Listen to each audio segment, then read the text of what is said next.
Only the dead have seen the end of war. Plato. Greece didn't get to enjoy stability before or after World War II.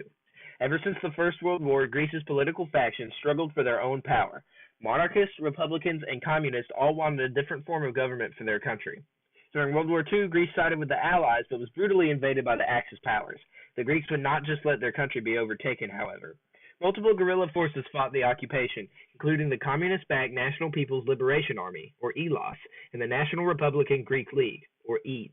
Naturally, the fighting of the Axis opposition became a race between the two forces to see who could gain control of the country first.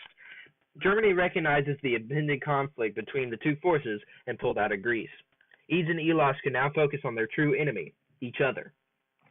With the British on the side of democracy, the communist power slipped. They agreed to turn in their weapons in exchange for the ability to participate in political matters as their own party.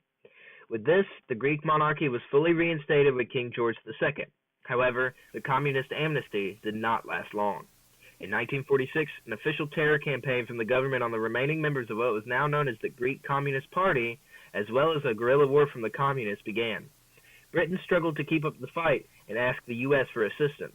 In 1948, the United States issued the Truman Doctrine, saying that they would support the fight against communist uprisings in Greece and Soviet advancement into Turkey.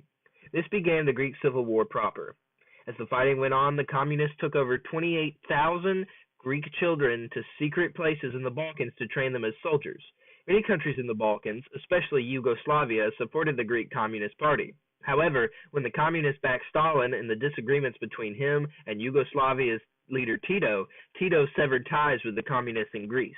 Losing a large amount of supplies, soldiers, and one of the communist main training facilities, the split with Yugoslavia was decisive for the Greek Civil War.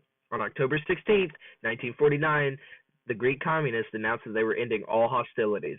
Most of the communist fighters migrated to nearby Albania. The Civil War led to a long period of economic depression and an authoritarian, anti-communist military dictatorship, or monarchy, depending on your point of view.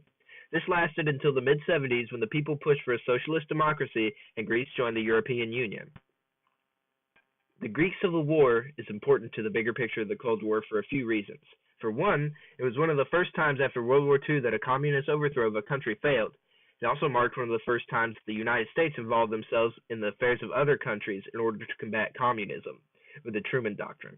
The Greek Civil War was arguably the first conflict in the Cold War, but it certainly was not the last.